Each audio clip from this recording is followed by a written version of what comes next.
So this is going to be our last class on mysticism. And we're going to turn to two examples of mystics found in the Hindu tradition. One, Mirabai, female, 15th century, and Rama Krishna, male, 19th, 20th century. A couple words about the mystical tradition in Hinduism in general. As in the other traditions that we've looked at, the mystics, the goal of the Hindu mystic is to connect the individual with the ultimate ground of reality. We wish to use the term God. Okay, by this time I think that we should understand that there's this sense of a deep connection between the individual and the ultimate reality. And the mystic's goal is to experience that connection as often and as deeply as possible.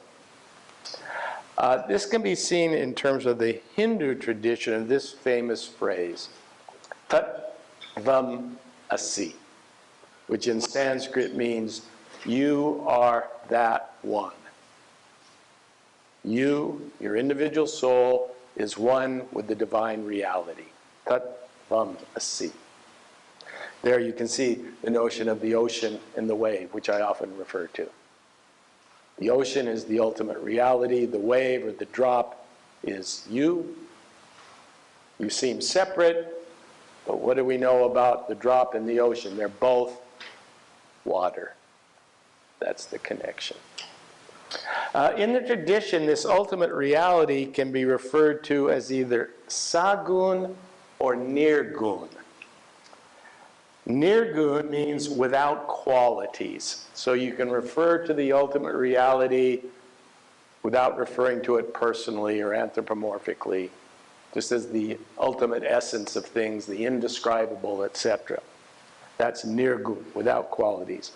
Or you can refer to it as sagun, with qualities. That's the various theistic deities you see in the Hindu tradition. So it depends on the individual. Some of us like our God with qualities. Some of us prefer a God that's a little more abstract. Ramakrishna said, which one do you like? They're both there. So in any case, so like I said, nirgun is referred to as Brahman. But in both cases, the goal remains the same: to transcend egoistic individuality and find union with the ultimate.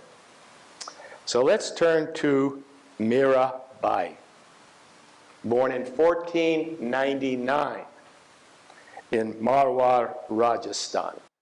See where it says Jodhpur? Up there near the left, top of Rajasthan says Jodhpur. That's roughly where she was born, in the state of Rajasthan in India, 1499. To a princely family. So she was essentially a princess whose culture placed great value on chivalry and honor. These are the Rajputs of India, the great warriors. Very, if you want a comparison, someone like the samurai of Japan. Much of their life centers around chivalry, honor, etc. The family were devotees of Krishna, who is known in Hinduism as the avatar of Vishnu. Avatar means incarnation. Krishna is the bodily incarnation of the supreme god Vishnu, and her family worshipped Krishna. As a young girl, she was precociously religious. At age 4, she attended a wedding and reportedly said to her mother that Krishna would be her future husband. In adolescence, she became enamored to the image of Krishna in the local temple, and she would spend hours there talking to it, dancing around it, while other children played normally. When she was 18, despite her unwillingness, because women usually don't have choices in India in these matters, Her father arranged her marriage with a prince of Malwar, a royal personage. He was wounded in one of the Hindu-Muslim wars of the Delhi Sultanate and died in battle in 1521, which made her a widow. Now, it's not so much today, but traditionally to be a widow in India was not a good thing. Widows could not remarry. Widows were often seen as a source of their husband's death. So they were often put in a separate room in the house or kept isolated to some degree as bad luck. Not long afterward, both her father and her father-in-law were killed in a battle against Babur. And Babur was the founder of the great Mughal Empire. If you've ever been to India, if you've been to Agra, if you've been to Delhi, all those great structures were part of the Mughal Empire. So her husband is dead, her father is dead, and her father-in-law is dead. And so she was, as tradition called for it, put into a life of relative seclusion. She couldn't associate with people in general. So she spent a lot of time in the local temple and with sadhus. I think I've mentioned sadhus before. These are holy men. These are ascetics. They've generally given up the world of general family life. They meditate, they go on pilgrimage, they worship at temples, etc. Legend claims her mother-in-law tried to force her to worship. Now, these are traditional legends. Remember, whenever we deal with these figures, there's something called hagiography, which is a little bit different than biography. Hagiography is biography from a slanted, religious, traditional point of view. In other words, sometimes you have to question some of the things that are said. But in any case, it was said that her mother tried to poison her. Her mother-in-law. No, not her mother-in-law. Tried to poison her. And Krishna entered the cup, she said, and protected her. So she still has this very strong relationship with Krishna, at least.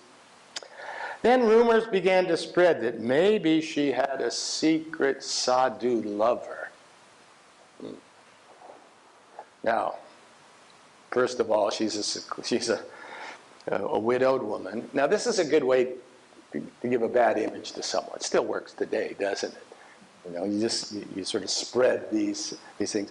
Highly unlikely from what we know of her life. In any case,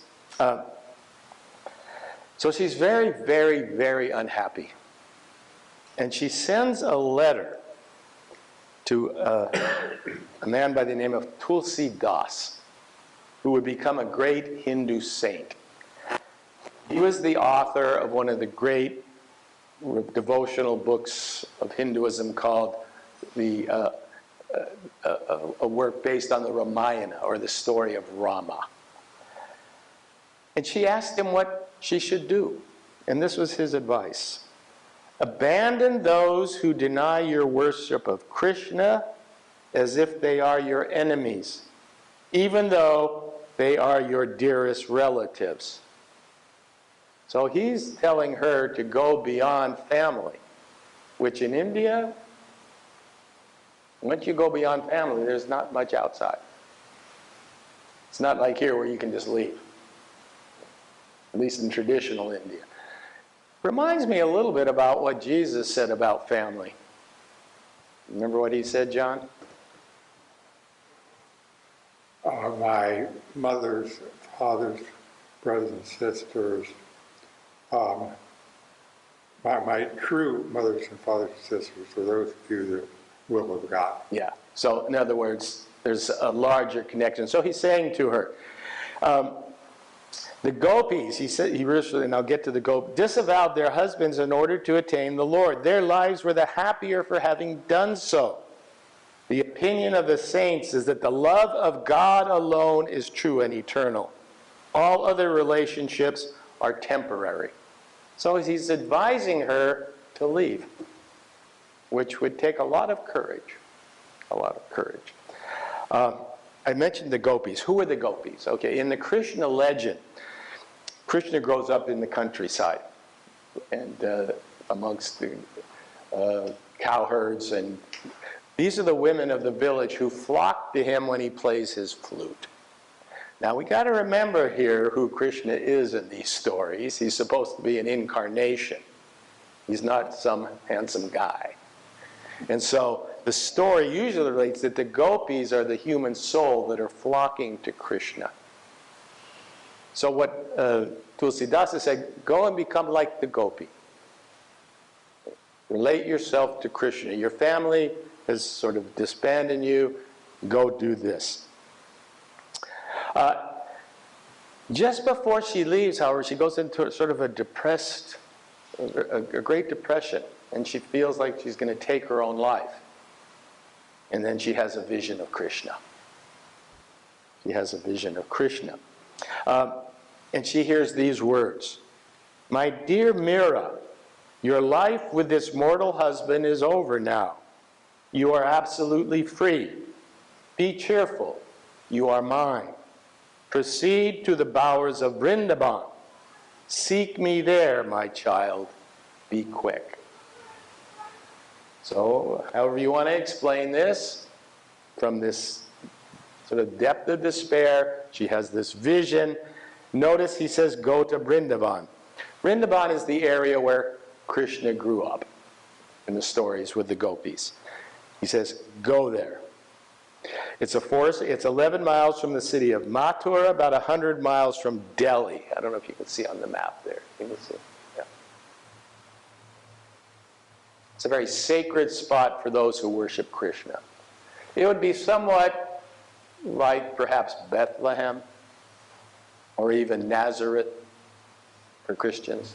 This is where Krishna grew up, was born and grew up. So, it's also the site of what is known as the Ras Lila.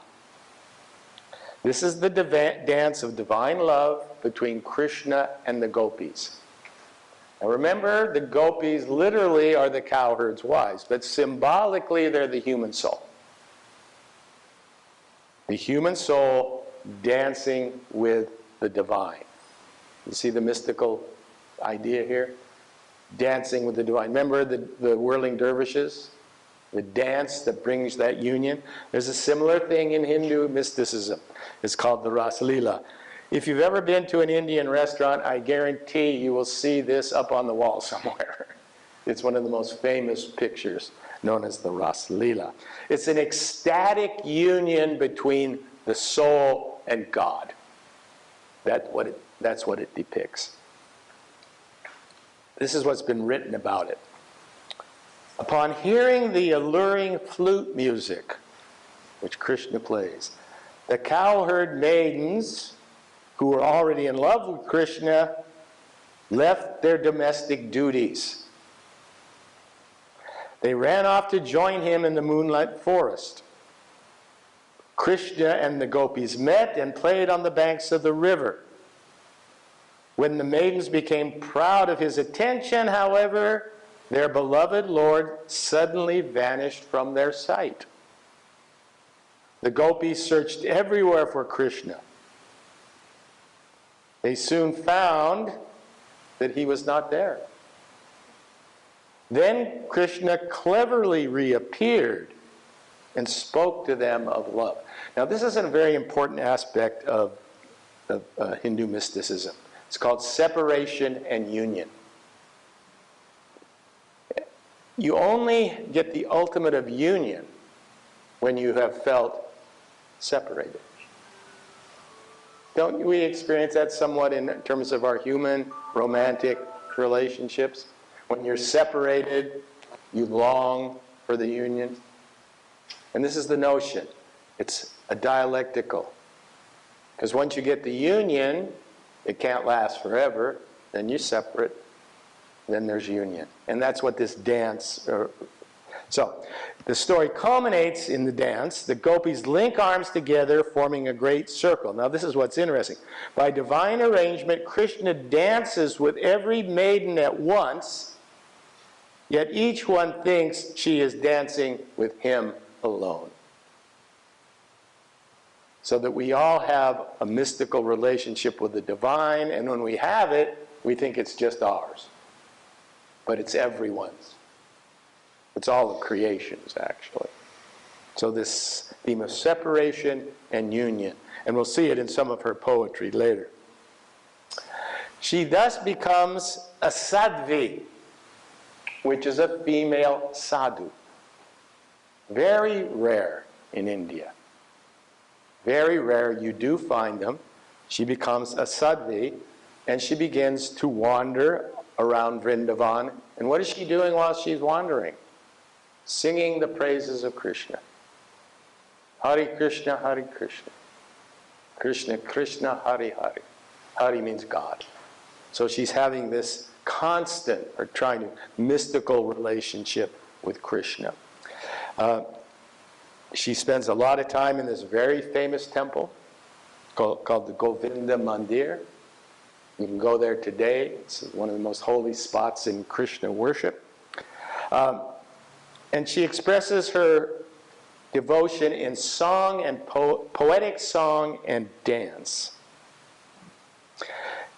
So she's in Vrindavan, and she requests an interview with the head of the Vaishnavite community. So the top, all these communities have their religious organizations, and she requests an interview with him.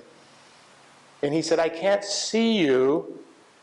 I cannot have a woman in my presence. She retorted, perhaps ironically, everyone in Vrindavan is a woman. Only Krishna is male. And she's referring to back to the Gopis. All the Gopis are souls, and Gopis are female.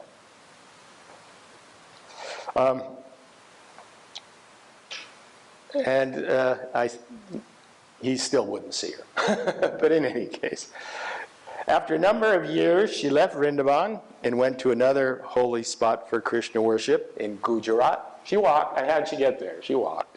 She's a sadhu, a sadhu. And legend has it, in a state of ecstatic vision, she entered that temple and was never seen again. Remember from last week with Shamsi Tabriz, who left and was never seen again? Similar sort of story. What did tradition said? She just melted into the image of Krishna. Well, who knows? But she was never seen again after entering that temple. Okay, she didn't leave any expository writings like, let's say, Juliana of Norwich, but she did leave a number of poems which were put to music, because she would dance and sing, as you can see. And her devotion, the devotion in Hinduism is called Bhakti. Bhakti.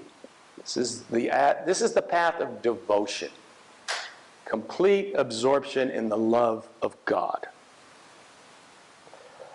She abandoned traditional ritual worship.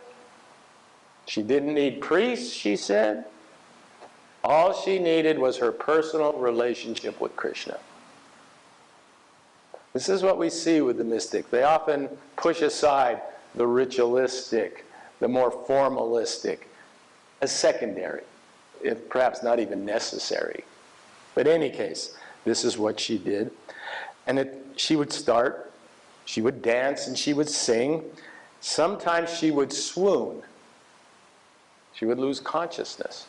She would go into this state of what is later called samadhi, where everything disappears except your inner experience. So what was the content? Well, it came from traditional Krishna mythology. Does it surprise you that a Hindu mystic would have Hindu symbols? Christian mystics have Christian symbols. Muslim mystics have Muslim symbols. Jewish mystics have Jewish symbols. We use the symbols we have for a common, perhaps, experience. So she has written numerous poetic songs of which we have examples. And here's one.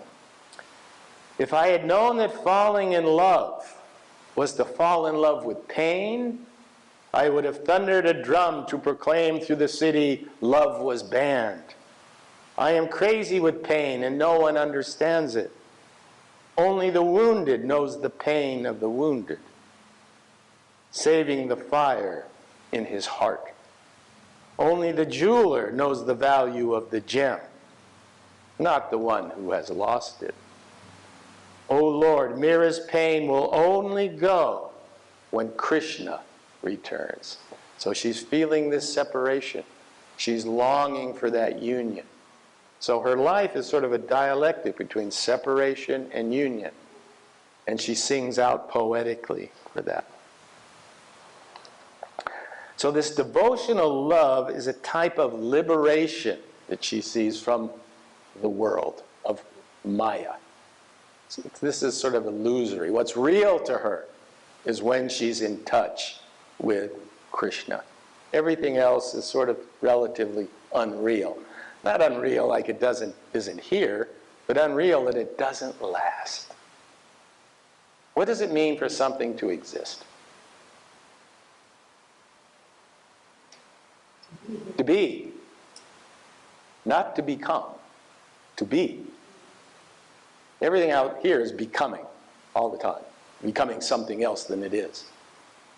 She's longing for this. And this is what the mystics do. They're trying to find this core of stability in contrast to what's going on all around us.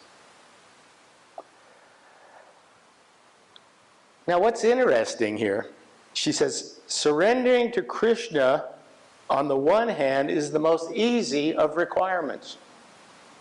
It doesn't take knowledge, it doesn't take specific religious training, it just takes surrender. Sort of, that's all it takes. Yet paradoxically, it's the most difficult because it requires complete destruction of the ego. You have to die to self.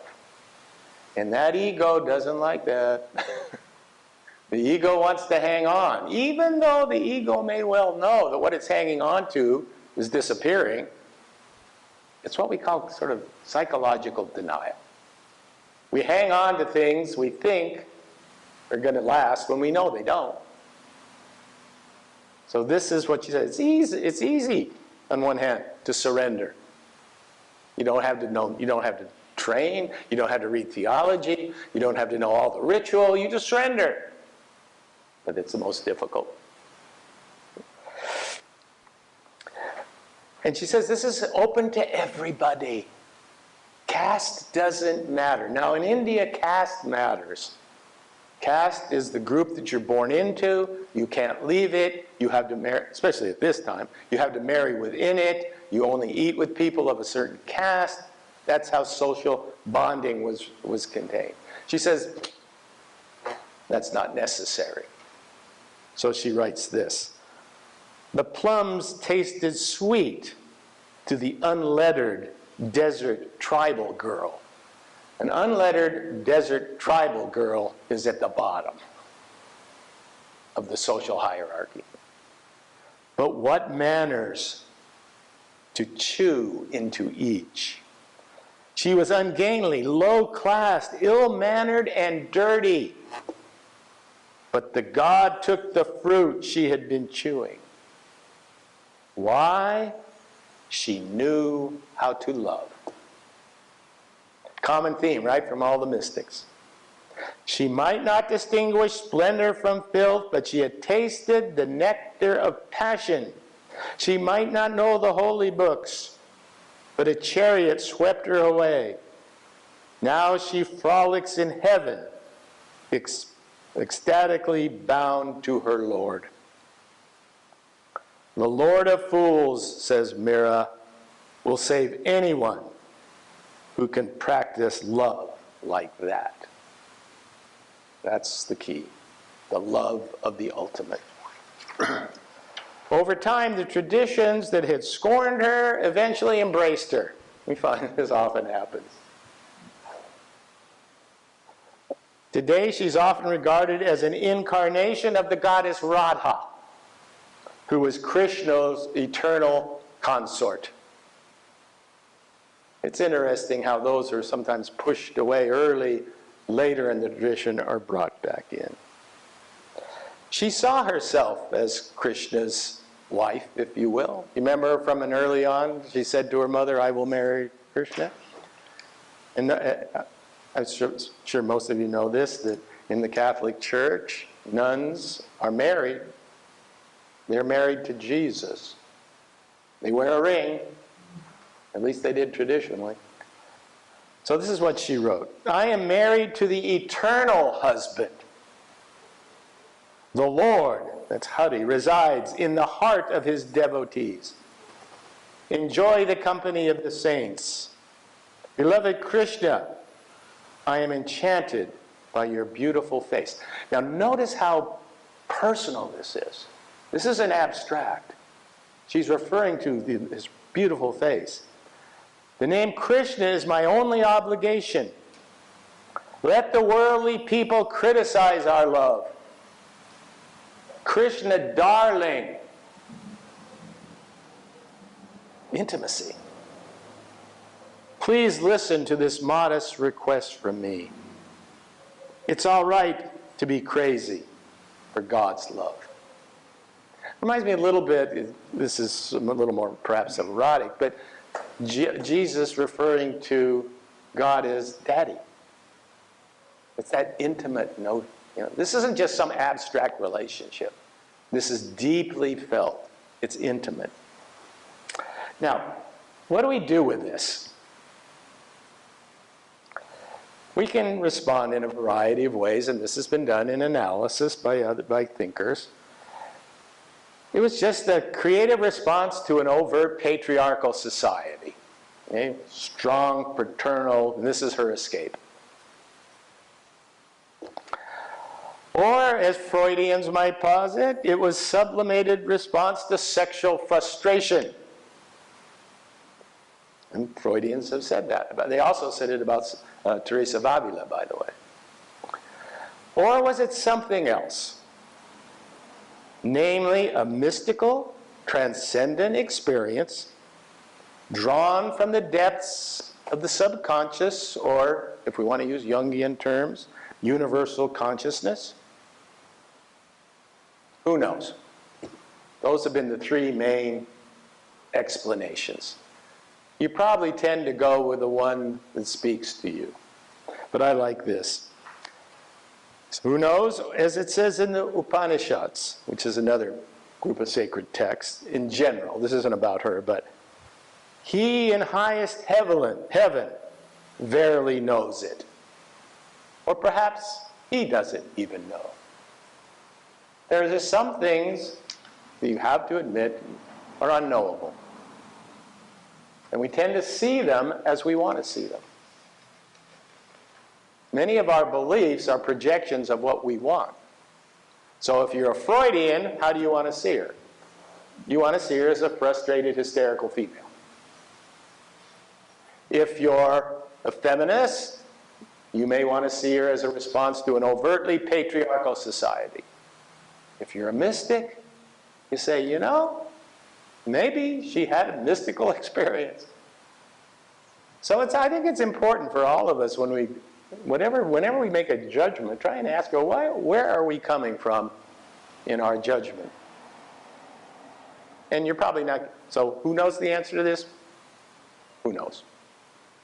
Okay, our second is Rama Krishna. Born into a poor Brahmin Vaishnava family, worshippers of Vishnu, in rural Bengal in 1836. Do you see where the red circle is over there on the map at the right? There's the yellow and then there's the blue, but there's a red circle. Not a circle, but a red.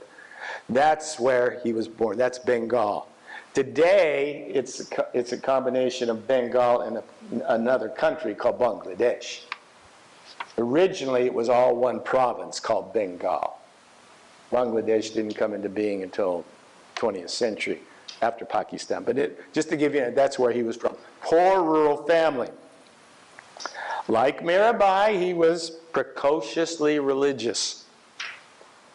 Perhaps due to the fact, as the later story tells, he was so cute that the various women in the village used to pretend that he was the baby Krishna and take them into their house and kind of almost worship him.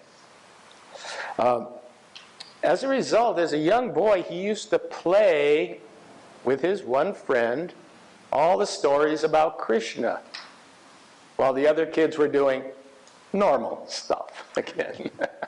So they would act out. He and a friend would act out all the stories about Krishna. And this is as a young boy. And, parents begin to wonder about him. But generally in India, if that sort of thing happens, you don't think they're crazy. You think they're in touch with something deeper. We might send the kid to a psychiatrist. Not in India. This is usually a sign. In fact, I remember, was it a few years ago? A girl in India was born with 4 arms. We would say what? That's malformed. She was seen as a goddess. Because if you look at the images of Hindu gods and goddesses, they have more than 2 arms.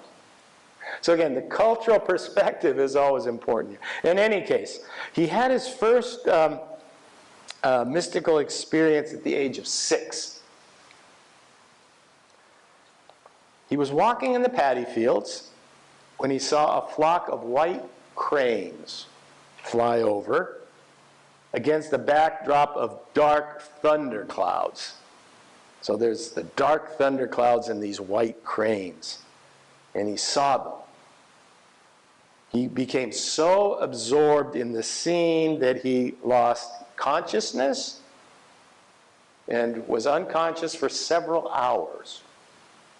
They called the doctor. When he awoke, he said he had been experiencing a state of indescribable joy.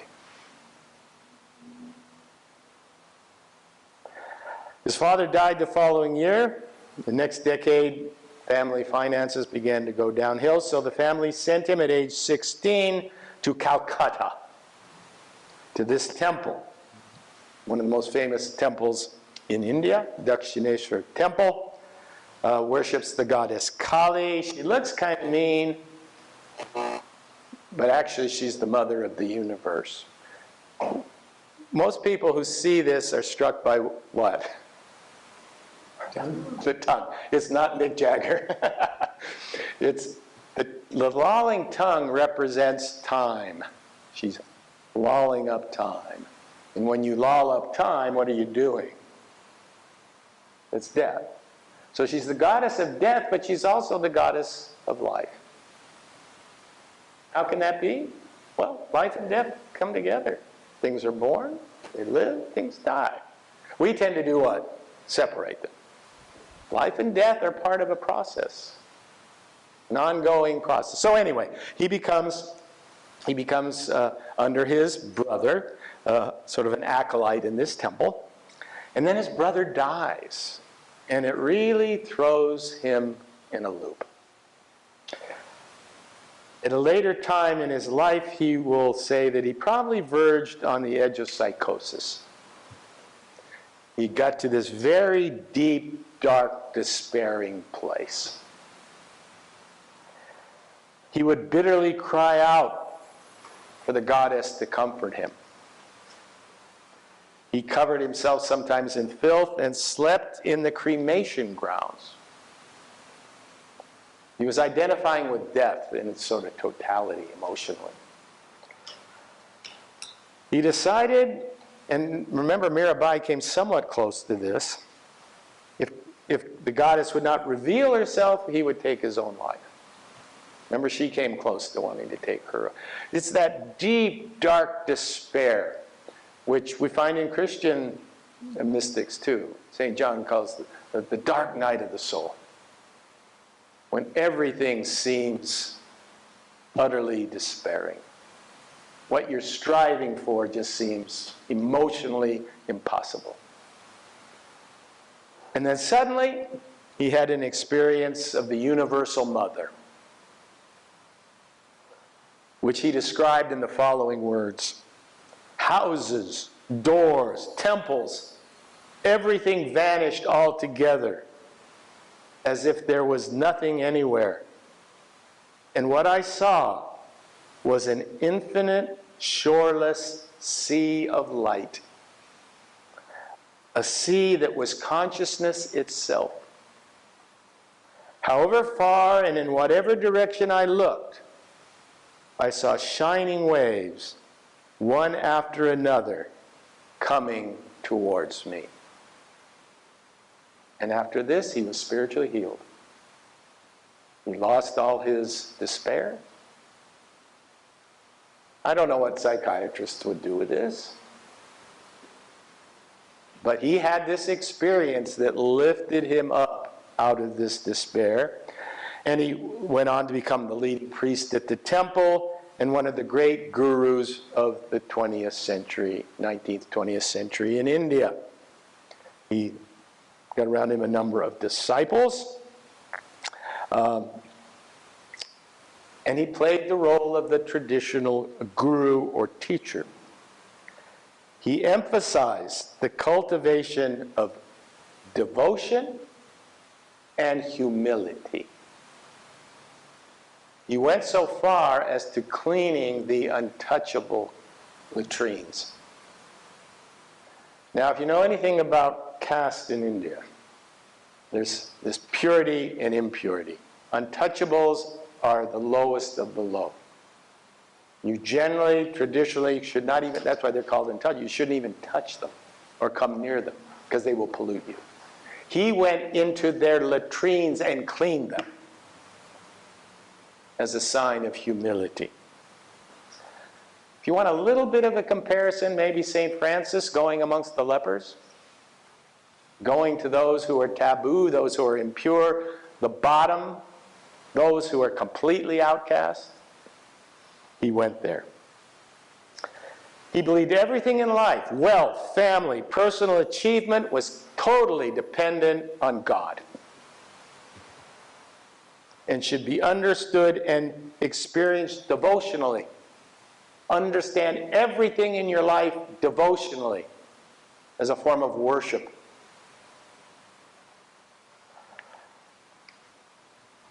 And he said worship was not limited by human symbols of the divine. It's not the symbols. You can use any symbols. It's the experience.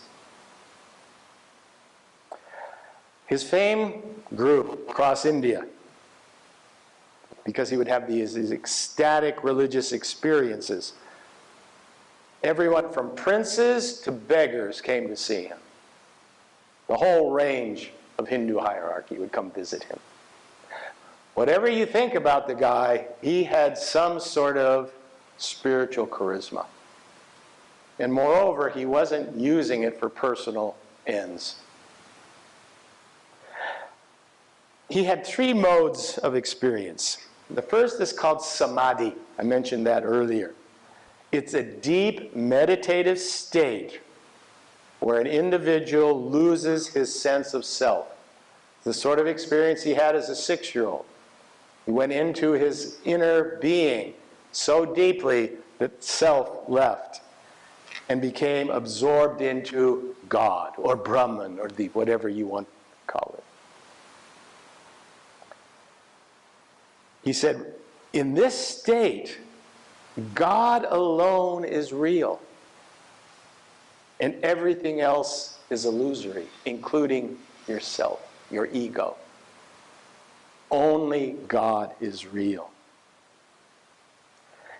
And according to numerous accounts which have been documented, these experiences were accompanied by rather strange physical phenomena. A bodily glow. And I'm not making, these are accounted for by all sorts of people. Hair that would kind of go. It's like some sort of energy was just flowing through his body. How he got there, again, somewhat of a mystery. But he would go into these deep states and people would observe him with great wonder. At one point he left, went away for 6 months. Yeah, we've seen this, haven't we? The mystic goes away to be alone. He's so enraptured in his samadhi. Who wants to go back to you guys? But he says, Ma Kali said, no, you must go back and teach people what you have learned. Again, this interesting theme with most mystics. They have these in-depth experiences which are completely bliss as they recount them. And they would prefer just to stay there. But they have this sense of needing to come back. So he does come back. The second type is Bhakti. We've mentioned that. This is devotional. He's very close to Mirabai here. This is where he would see the divine in form, in various gods. He would worship the various gods with devotion. For example, these various Hindu gods. He would go before their images and in complete devotion sing praises to them. And sometimes act out. Sometimes act out. One example, he would become a child and sit in Kali's lap. The big goddesses, he would go sit with her like he was her child. In another case, he would take one of his disciples with him, put him in his arms and act like a mother. And now this seems a little strange to us, but culturally speaking, this is very acceptable. This is different ways of experiencing the divine when it's in form, when it's like this. Now, what's also interesting is that he had experiences of other than Hindu deities. At one point, he has an experience of Muhammad. He has a vision of Muhammad. And he says Muhammad's love was so profound it melted into his soul. In 1873, he saw a picture of Madonna and the child Jesus, and had a vision in which Jesus merged into his body. In other words, he's having mystical experiences with a broad range of symbolic systems. This may be reflective of the time in which he lived. The 19th century in India, Christianity had come in. Of course, there was Islam. And he recognized, however he did so, that the mystical experience was not a Hindu experience. The mystical experience was a mystical experience. It could be done through a Hindu lens. It could be done through a Muslim lens. It could be done through a Christian lens. And he claimed to do it through all of them. He had a picture of Jesus in his little room. I like this, the Hindu Jesus. Notice the Om, the Om on the chest.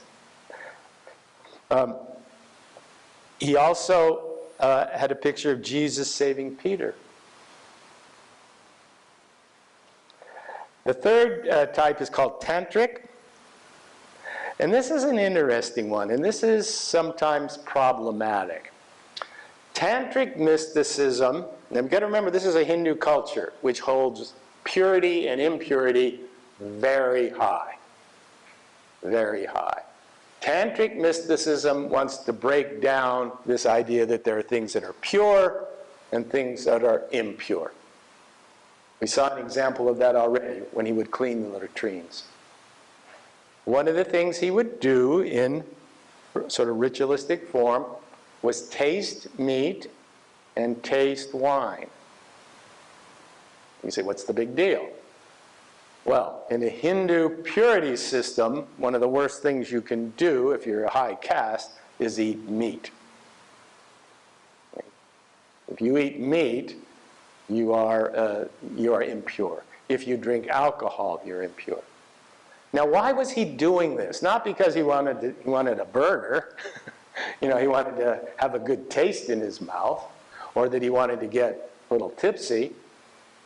He wouldn't eat it, he would just taste it as a symbolic gesture that nothing is impure and pure intrinsically. And I think we find this with, in the stories of Peter, right? Yeah, and Acts. Yeah. So this notion that dividing the world into pure and impure is a human convention. And it was one of the stains on Hinduism, and Gandhi would say the same thing. All religions have their stains. Just do a little reading in the history of religion. Hinduism's stain has always, at least from our point of view, been this overemphasis of purity and impurity, which can create such things as untouchability. Even though we tend to practice that a little bit practically, don't we? There are people we don't like to get close to. But in any case, this is what he would do. So he dies in, what year does he die? 1885 from cancer of the throat. By this time, his fame had spread throughout India, and one of his leading disciples is this man, Swami Vivekananda. And he forms what is known as the Rama Krishna mission, which is a worldwide mission today that takes the teachings of Ramakrishna around the world. He became very well known because in 1893, there was the first World Parliament of Religions in Chicago. This was where leaders from all the various religions came together to give speeches. This is what we might call the beginning of the interfaith movement, per se. He spoke at that. What's important is that was really the first time many people had heard anything about Hinduism. So he introduced Hinduism into the United States. A number of missions were formed around the country. They're today known as the Vedanta Society. And we have one very close to us. No, that's the Theosophical Society. This is in Montecito. If you get off Sheffield Road and go up to the top, there's this beautiful temple. Interestingly, you wouldn't know that's a Hindu temple, would you? It looks more like a Japanese temple. But inside there is a statue of Ramakrishna. It's run by nuns. They're lovely people. They're lovely gardens. You want to just go up there someday for a walk? Beautiful. It's a fantastic sight. You can see on a clear day, all the islands off of Santa Barbara. Yeah, it's called the Vedanta Temple in Montecito. So, Ramakrishna was about what he called God realization, which is the supreme goal of all living beings. It's the only reason we are here, according to Ramakrishna. God realization. Everything else is secondary. Everything else is secondary. What's the main obstacle to God realization? Lust and greed. Lust and greed. When you're dominated by lust and greed, you are removing yourself from God realization, because lust and greed focus on the ego. And when you're focused on the ego, it's virtually impossible, well, perhaps without divine revelation, to get this God realization. You have to die to self. A common theme of all mystics. You have to die to self-ego before you can find this experience. And that is not easy. It takes discipline, especially when you're surrounded by things all the time that are telling you the exact opposite, which I think our culture is pretty good at right now. And most cultures are. Because what are most cultures about? This is the world. This is what you want. You want power. You want this. He had this phrase, Jatra Jiv Tratra Shiv. Wherever there is living, there is also only Shiv. Shiv is a god. Everything, if you see deeply enough, you will see God. As he stated, if you must be mad, be it not for the things of the world, be mad with the love of God. Many good sayings are found in holy books, but merely reading them will not make one religious. When the divine vision is attained, all appear equal, and there remains no distinction of high or low. These cannot bind him who has realized the oneness of the nature of his own self with God. Tat Tvam Asi. Travel the 4 quarters of the earth, yet you will find nothing anywhere. Whatever there is only here, right now. That be here now. We go searching all over. I'll go to India and find it. I'll go here and find it. I'll go there and find it. It's right here. We just got to see it. He says, this is interesting. He says, the fabled musk deer, I don't know much about musk deer, searches the world over for the source of the scent which comes from itself. That's a beautiful analogy, right? We're searching all over. Because of the screen of illusion that shuts off God from human view, one cannot see him playing in his own heart. After installing the deity on the lotus of your heart, you must keep the lamp of remembering God always burning. You can't just go to the temple and worship and come home. You can't just come to church on Sunday and come home. You must keep that lamp always burning. While engaged in the affairs of the world, you should constantly turn your gaze inward and see whether the lamp is burning or not. You can live in the world, but always turn inward and see if that lamp is burning. God is in all people. God is in all men. Well, but all men are not with God. That is why they suffer. God can be realized through all paths. All the religions are true. The important thing is to reach the roof. You can reach it by stone stairs, wooden stairs, bamboo steps, or by a rope. You can also climb up by a bamboo pole. In other words, there are lots of ways to get there. The important point is to get there. So, our previous analysis of Mirabai's experiences could probably apply to Ramakrishna. Was he a hysterical human being? Maybe. Did he have some deeper connection with some reality that most of us don't have much connection with often? Maybe. One last thing that I want to talk about, which might explain a little bit from a Hindu point of view, is something called the Kundalini. Has anyone heard of the Kundalini? The Kundalini is a term used for what is sometimes called an instinctive libidinal force, an energy that is coiled up at the base of the spine. See at the bottom? We have all this energy. This is a Hindu notion. It's become very popular in the West lately. But we have all this energy in our body. It's coiled up at the bottom of the spine. And see these various points along the way? From the bottom all the way up to the top? Those are called chakras. Has anyone heard of a chakra? Chakra is one of the points on the Kundalini path, the path of energy. And by the way, science has shown that these energy sources do exist. What? These energy sources do exist. Science has measured them. You find energy levels at these various parts of your body.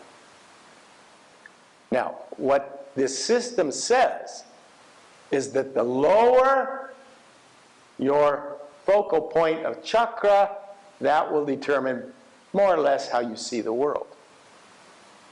If the bottom 3 Chakras are where all your energy is, in your stomach and in your pelvic region. Well, you can figure out what your interests are. Pelvic, well, stomach, well. It's believed, though, that these energy levels can be raised through deep meditative practice. And they go up, and the higher the level, the closer you get to the ultimate chakra. When all your energy is now up here. And that's, at least from the Hindu perspective, how you explain a mystic. A mystic's energy is up here, the top. Not the same as the intellect. No, not this. This is pure energy. This is energy. This isn't thought. So, this is one way of explaining, perhaps from a Hindu perspective. Is this, again, I'm not saying this is true or not true. But it's often important to see perspectives from traditions other than our own, just to try to understand them. So, according to these, both Mira and Ramakrishna would have had these ultimate chakra forces, whereas most here. That's where all our energy of life is towards. It's an interesting theory to see. Okay. So this brings us to the end of this class on mysticism. Let me just say in conclusion that to my mind, the mystics of the various traditions often, if you study them deeply, have more in common with each other than with some of the elements of their own traditions. That's what I find fascinating.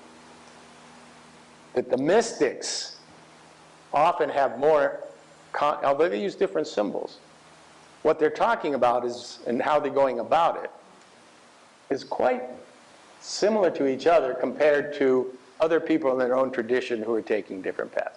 Not making any judgments there about which is good or not, but it's interesting.